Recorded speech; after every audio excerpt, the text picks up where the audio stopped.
involved at all with the return of Walt? No. Only because by the time that he had came back, I was into the second season of the Travis Bagent Super Series. So I took the Rockwell name off of it because that's who he sued on the flyer. And I made Rockwell just a sponsor. So he was able to sue Rockwell because the flyer said Rockwell Open and it had my picture.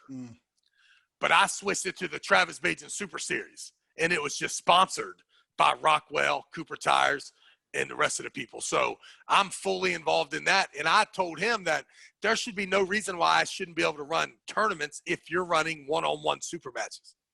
He didn't agree. He said, well, I'm not interested anyway in your one-on-one event. Wait, hold on.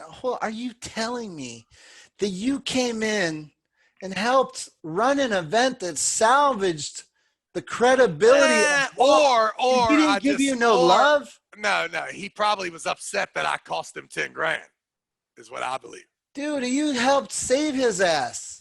Well, ultimately, I think that if you feel that if he would have shut shop down, that would have been bad for business, then yes, I saved him. But he probably could have ran the tournament with Karen and Reza, but I don't know if he has enough, that they have enough juice to really control. I don't know. But I don't know if I want to take credit for it. And I'm really, I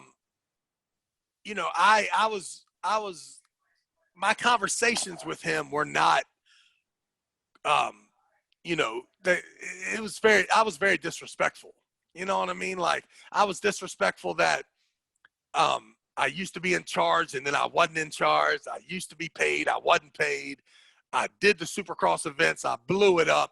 I got my own fucking sponsors now. I'm doing my own shit. I'm happy. And now you want to shut that down, but you also don't want to pay me. So there were so many conversations where I was disrespectful that I think that by the time the 2017 season really, really kicked off, I don't even think I was an option. You know what I mean? It was like, yo, I don't know if this is going to work, but I'm definitely not doing it with this asshole who tells me I don't know what I'm doing and does not believe in this format or this project. You know what I mean? Like, it's easy for me to act like I have hard feelings, but, I got to think about when I act a certain way, the feelings that the other person gathers and has, right? So I would not doubt it if Steve Kaplan had a tournament for big money, if he wouldn't even let me maybe get in it. I don't know that to be true because he's definitely more of a businessman than I think he would separate some personal feelings. But for people to act like you can't separate or you should separate personal feelings from business, that's easier said than done, I think. So, like, if I got a chance to fuck Steve Kaplan up, I would do it. Like, if I seen him somewhere and there was nobody around, I might smack the shit out of this guy. But just for taking those watches from those guys. What did you do? Why did you take those watches and then close up? Like, come on, bro. And why would you try to trap somebody in some contract that doesn't want to do business with you because you have changed the business approach, right? It's like he did everything that Greg did, but then he acted like he didn't do anything wrong. But Greg was like, yo, Trav, I'm sorry. This is the way it's got to be. Yeah. And it was so much easier to take and handle. For those people who don't know who Greg is, we're talking about Greg Glassman of CrossFit, CEO. Yeah. So where do we go next with the story? Where is there stuff worthy to talk about? But like, you eventually do arm wrestle these super matches. Yeah, I think we got some great stories, right? First thing we have is we got to talk about the NFL arm wrestling show that Marvin put on that none of us were supposed to do. Kaplan tried to interfere with that whole thing. And we need to talk about Moldova. We need to talk about the creation of it, how crazy Cobra Rhodes is, and how he got that deal squared away. Okay, we need to talk about the first Moldova trip, So need to talk about the second Moldova trip. Do we close up Kaplan? Where do we go with him? Like, yeah, I think Kaplan's done, dude. Like, there's no more Kaplan in my life. But you arm wrestled with Wall eventually, so there's no more. No. I arm wrestled that day where I ran that tournament for him, and that was the last time that I've ever had any business. Oh, so when I see the matches of Travis Bagent versus like Jerry Caderet, that was 16. So that's all the old format. Yes, that was a tournament format. Yes. So it's just they had the tournament format. It was like best 2 out of 3 at the end. So you're saying you've never done these one-on-ones that they're not doing for now? WAL. Nope, not for the WAL. Really? Never. Wow. It's only been 2 years. When you watch it, do you care? Oh, I'm a big fan. Yeah. No, do you care that you're not in it? I get no. I mean, because the deal's not good. Like, if there was a better deal, I think I'd be upset. If there was real prize money that I was missing out on, then yeah, I would be fucking disgusted by it. Like, I tell you what rubs me the wrong way is finding out that you could make $50,000 with this PAL. Like, I don't even know if I believe that. Like, is that true? I don't even know what you're talking about. Levon, supposedly, for that top 8 last year, won $50,000 after he won it. Well, I did not know that. I'm telling you right now, I will arm wrestle Levon and in that top 8 for $50,000 anytime. So how come you haven't been involved in the PAL? Well, because I thought you were. Is that a bridge you burned? I was in the PAL a long time ago, but I think that right now, until 3 months ago, I was still under contract with Kaplan until April. You couldn't 2019. You're saying you couldn't have arm wrestled PAL during this time? Never. Not one time. And now I probably could. I mean, now I probably could. But before then, and also, too, Igor wants you to not participate in anything as well, which I was not willing to do for a couple $1,000s. However, I am I'm super willing to do for $50,000. I didn't know. Like, I don't know how I didn't know, but I did not know. I'm confused. Again, I'm getting hate because I'm lost. Why can't you arm wrestle a PAL event even though you're still under contract with Kaplan? Yeah, because, I mean, I don't understand. No one can. But the only time you didn't listen to it. Is it because no, Igor. It's because Igor won't do it. Igor knows that if he films that content, that he will have litigation problems with the WAL. Okay, so it just comes down to him not wanting to get sued as well. Exactly. Yeah, and too, me and Igor are not buddies, right? Like I don't. That's not someone that I really, really want to work for either. But that was before he was giving away $50,000. Like, I'm not interested in working for Igor for a couple $1,000s here or there, and then signing a contract with him that says I can't do other stuff. But for 50 now, Igor, call me. For 50, I'm a lot fucking better than Rustam and Tim Bresnan and the rest of them bums. Okay, before we close this out, anyone watching, comment down below. Did we forget anything? Like Josh Handeland, I know you've been paying attention to the story. You mentioned, oh, I want to hear what they have to say. Is there anything we forgot to cover? Put it down in the comments so we can readdress this, because we've covered so much and it's been so awesome. Thank you for hanging in there with all it getting cut up. But again, if we missed something cool or you want to know something else cool, we'll drop it down in the comments so we can bring it back up. My only other thing is when they come back with the re-announcing the Wall, how did they do it? Just put it on social media, Wall is back. You know what? I really don't know. I do not remember. But they just, and I don't even remember the first one. Like, but they just decided to pick super matches and just do it that way. Yeah, I think that pretty much they talked about the revamped version, and by this time, Neil Pickup was a little more credible to Steve, and he gave him this flawed fucking thing that he used for Arm Wars. And here we are. No excitement at all. At all. No rhyme or reason as to why people get matchups. Nobody knows. Random. Just random. I don't know. I mean, and I guess that they are smart with being so random that no one could ever assume that they are now the number one contender. Like Storm Cholino kills Justin Bishop. 2 months later, they make Justin Bishop go against Rob Vigent. Storm Cholino's like, yo, I'd like to try. okay. It's interesting. Yeah, interesting. How many athletes do they have under contract that is? I'd say they probably have 40, right? 4 weight classes, 10 guys per weight class. I could be off there, maybe 8 in some of them. I mean, who knows? Some of the athletes that are under contract will never be seen again because they were not successful. You know, and if you did put an unsuccessful person back in there, which they've done, it tends to make the other unsuccessful people think that they got another chance. And then it breeds animosity and a little bit of hate when you don't use me, right? I'm here. I'm ready. Please use me. I've had 15 people call me and ask me to arm wrestle, but I can't because I'm waiting on you guys. Can I tell you about a memory I have of the first wall event in Ohio? The first one's in Ohio, right? Yeah, Arnold Classic, right after. Yeah. So this arm wrestler comes up. I think at best he could be described as a decent amateur. And I said, I don't know if he's filmed or not, but I said, are you in the event? He said, no, I can't arm wrestle because I'm a UAL athlete.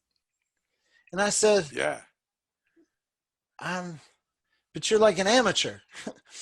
Wouldn't you want to just arm wrestle as much as possible? And first of all, as an amateur, what is your benefits by being a UAL athlete? Why would you sign a contract that allows you not to arm wrestle anybody, but yet you're not known nor good enough to be set up for? I'll tell you why. People love that contract. People love the restrictions of the contract. So they do like that. They like. I mean, they like. There's a reason why we cannot arm wrestle today, even though there's a table right there. So that guy's like, I'm basically a sponsored athlete. It's too big time. It's too big time for this small shit. You can't. I signed a contract. I'm like, dude. And the funny thing is, that guy had never won $1 arm wrestling, I bet. And that day, we were giving away $2,500 first place every weight class. Yeah.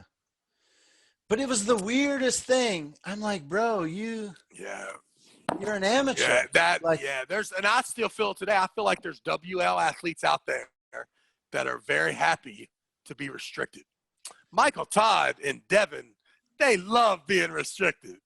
They love it. They don't have to do anything at all. They can't lose their clout. They can't lose anything. Just stand there. Rob Vigent Jr. has arm wrestled 4 average, maybe 5 average 200-pound guys. And I'm going to name them. Jordan Seal, Storm Cholino, Craig Touye, who's the big tall, the steel giraffe from England, whatever his name is. None of these guys are world champions. None of these guys are ever been considered the best in any fucking United States any time of their life. But because he has arm wrestled these 5 guys over the last 3 years, he is undoubtedly the greatest middleweight in the world. Never been to the world championships. Never been to the Zloty. I don't think he's ever won the Arnold. But this promotion that we have has this guy as the number 1 200-pound guy in the world because of you know. I mean, hey. I get what you're saying, but at the end of the day, they're getting hundreds of thousands of views. They've got it on television. Is it like a necessary evil? Sort of. Yes, or you could just have a tournament at every single location. Whoever wins that tournament gets the champion at the next event. You could make it so that anybody could be the champ. but they ain't interested in that. And the crazy part is that our public does not recognize that these are not the best arm wrestlers in the world. They're the best arm wrestlers out of the 37 people that are under contract. So I read in the comments and they're like, Travis Bagent is washed up. Why don't he just get back to training, come back to Wall? They make it sound like it's just your choice to be sitting on the sidelines. Yeah, and they also too, like, they don't want to talk about the paperwork that comes with that. The obligation of being a marketable human being. I'm just telling you right now, the same restrictions are not on the average Joe that are on me. I am the face of the fucking franchise if I'm there. I'm going to have the biggest draw. I'm going to have the most fucking cameras. I'm the dude every time. And for whatever reason, it's not easy. It's not just easy to do.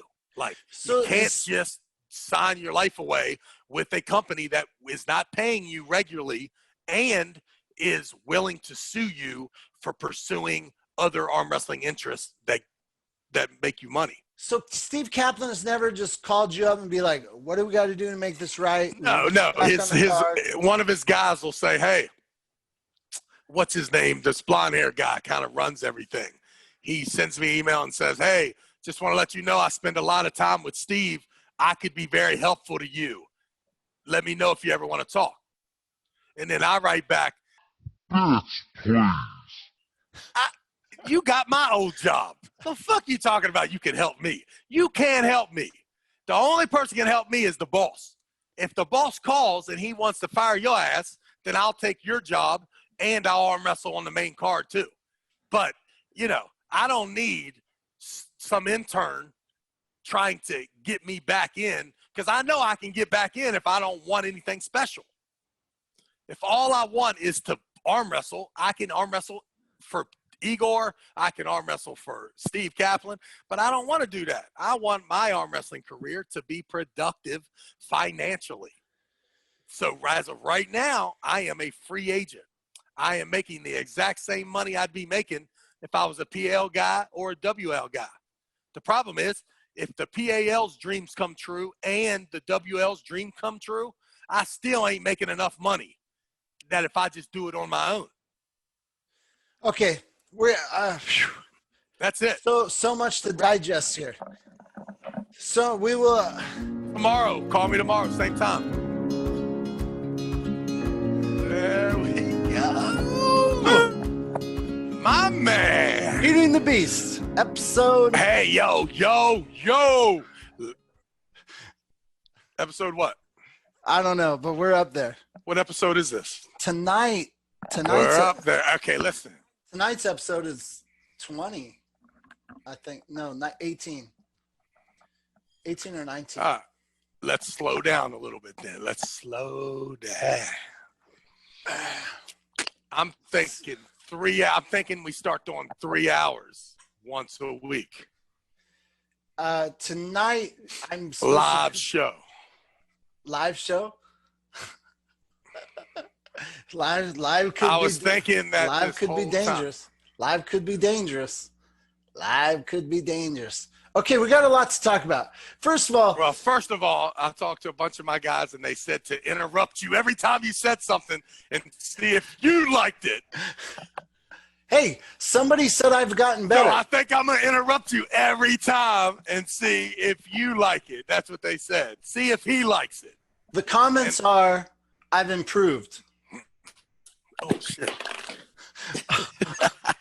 I'm leaving that. I'm not cutting that out. All right. Hell no. Here's the thing. The interruptions, that story, I don't care what you say, that story was intertwined. So much going on. And I legitimately was lost. Like, props to all you smart people out there, but, that was a complicated story. I mean, dude, a lot's going on. I completely agree. And listen, all jokes aside, dude, the show's starting to making my life changes. I'm starting to get phone calls. Yeah, people are talking about it. I got a guy calls me. He says, Travis, what's it take to run an event in Grand Rapids, Iowa? You know about that? I You spoke know to, about that? yeah, not only do I know about that, but he says, dude, so I talked to him right afterwards, and he said, oh my gosh. First of all, whenever someone has more than $5 to spend, you send them to the Beast first. Didn't we talk about this in our business plan? Yeah, but he says you took over the conversation. I don't want to name drop yet until I had to. I know. I had he to. says, So he says that like guy can speak. It was like 30 minutes, and I was like, he's good at what he does, man. You know how to. Here's the deal: the guy, just like every other human being in the world, asked the most loaded question in the history of the world. So I respond to him with, "My man." My man. There are unlimited possibilities. I can give you the 5 normal scenarios that everyone else will do, can do, and that will fail miserably. Or we can stop, think about it for a second. I can explain to you the pros and cons of every situation, and we can come up to this thing together. But first and foremost, whenever you get a guy on the hook, right?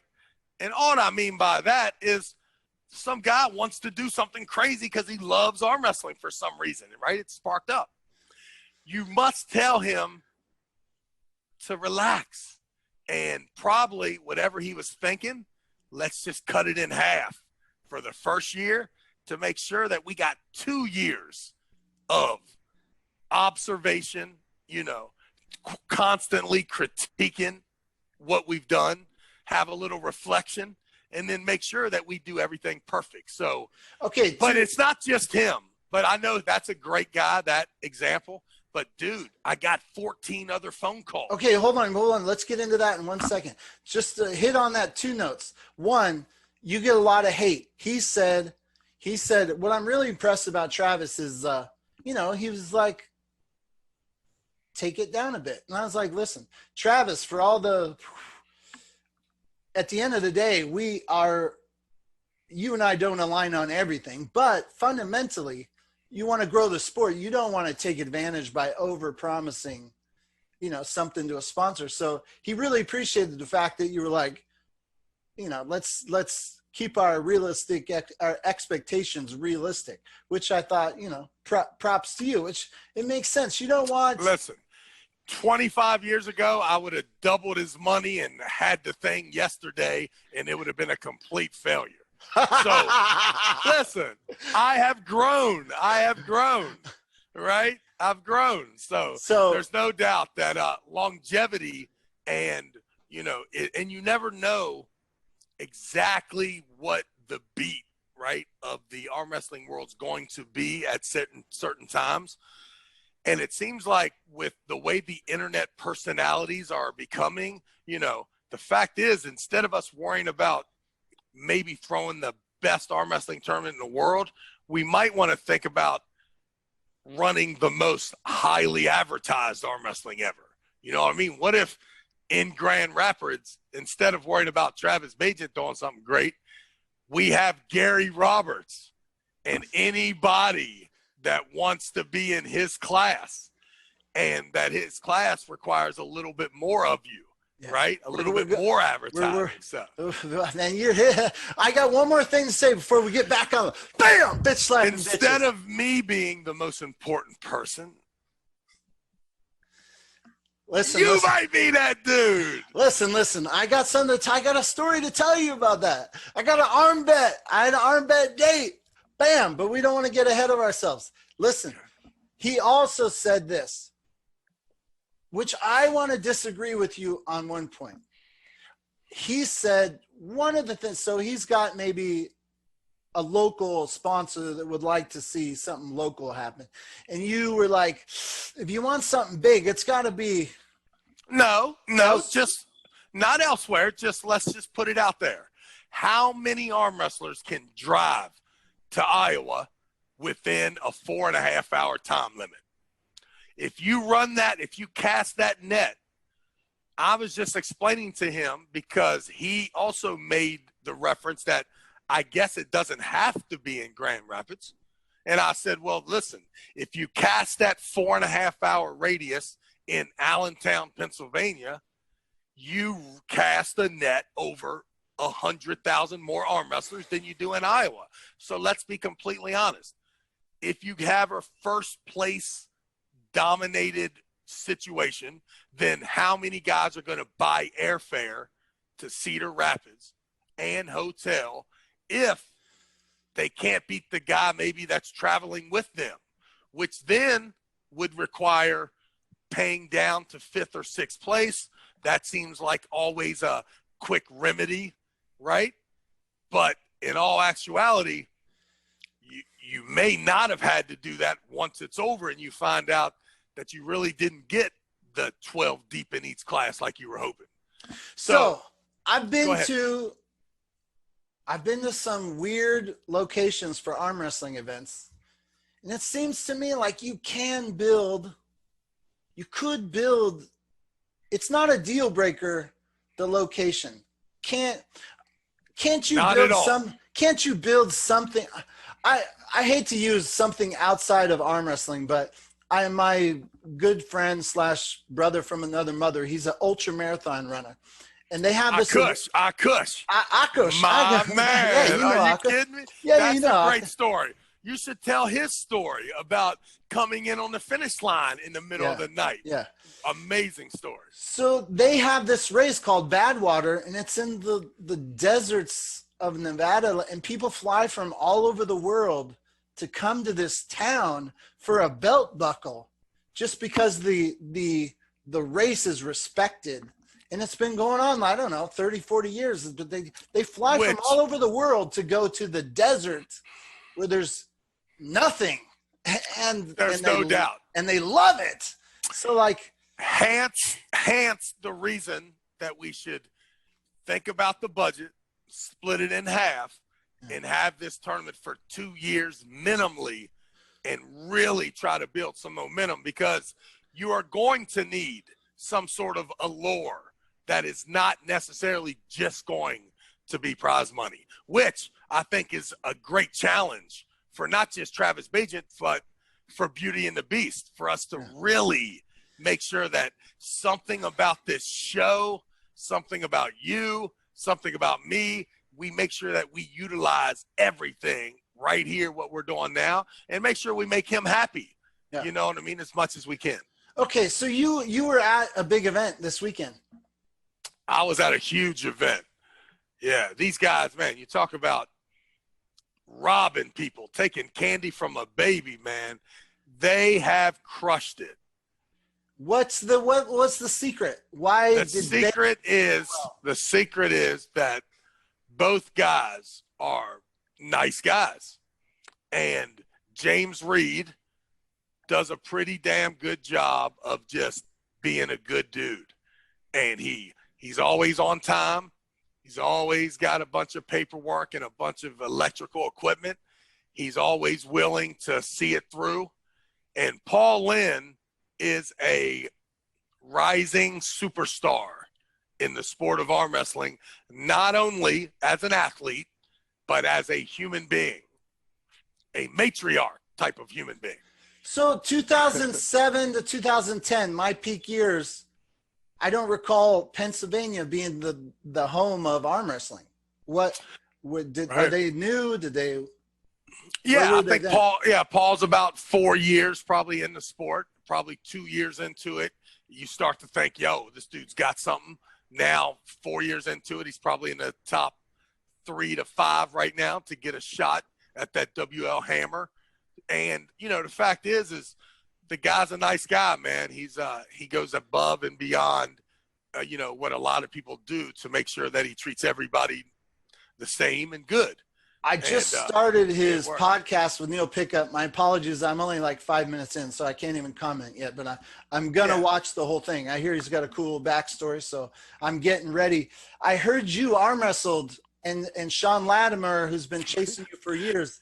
Yeah. Did he get you? I heard he did on Facebook. No, under no circumstances. Wait. Somebody congratulate. Yeah. Congratulations, Shawn Lattimer. I gave Shawn Lattimer the first place plaque because I'm a nice guy. Okay. But if the reality of the situation is that I am way too good to arm wrestle in a regular tournament with regular guys. And because I'm an asshole, as soon as they called the super heavyweights and I saw Shawn Lattimer jump up because he knew he was going to win so easy, I looked at him and said, are you eyeballing me? In front of, a bunch of people who would never think that if they didn't know us two, that someone would ever say anything to Shawn Lattimer because he's a beast, right? And he said, what do you mean? I'm not eyeballing anybody. I said, I'm pretty sure that I saw you eyeballing me.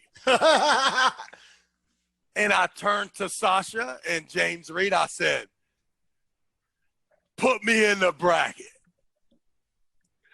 So he put me in the bracket. First match, I look amazing. Second match, I look super amazing. My swag is so unbelievable. By the time I get to the winner's bracket championship with Shawn Lattimer, they say go. I give the old Dallas Langston wave. You're getting the tease. Okay, we'll talk. Wave. Shawn Lattimer says, oh my God, I am in big trouble. I said, yes, Daddy is home. Daddy is home. And he said, please, Dad, Mom's lying. I said, nope, go get the strap. All right. Go get the strap. I can't wait to watch it. I put the strap on and I ease him down. I can't tell Shawn Lattimer from Gary Roberts. I walk off the stage, swagged out, can't possibly lose. I look over, and Shawn Lattimer is crying. Oh, my God. I did not realize we were getting a story out of this. Okay, go on. I mean, I got 4 kids. You know I'm a nice guy. The dude is crying. Dave Morocco has him in his breast like this. What is going on? I'm pretty sure that he is like petting Shawn's head. I cannot tell. Shawn is convulsing. I told my wife I was bringing home the first place trophy. No problem, Shawn. No problem. We get back to the table. I tell Shawn, I say, Shawn, I have never been so embarrassed and ashamed that a grown man is crying. You can have my hand. Take whatever you want. Please, sir. No problem. They all of a sudden, out of nowhere, they say go. Shawn's got me in some weird position, 11 o'clock, falling down, still tears coming out of his eyes. I let go, beautiful slip. I say, Daddy's home. All of a sudden, here comes. I'm going to interrupt. Okay. You're telling this story. No shit. You're telling this story so good. I almost don't want to see the video because this is such a good story. You'll see the video. Of course you'll see the video. I almost don't want it. It's public notice that whatever I'm saying, you're seeing the video right now. Almost don't want to see it. So he's underneath the table like Michael Todd, trying to get my hand. I've let this big guy take whatever he wanted. Like I'm arm wrestling you know, Bubs. Ready, go.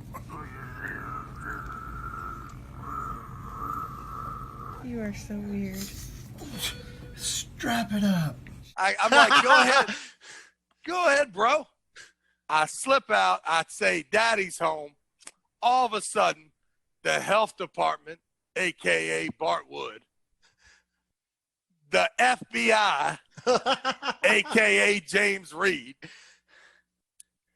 the freaking United States Embassy comes out, Sasha Swartz, and they start saying, slip into winning position or some bullshit. Now, nobody in the world would call this.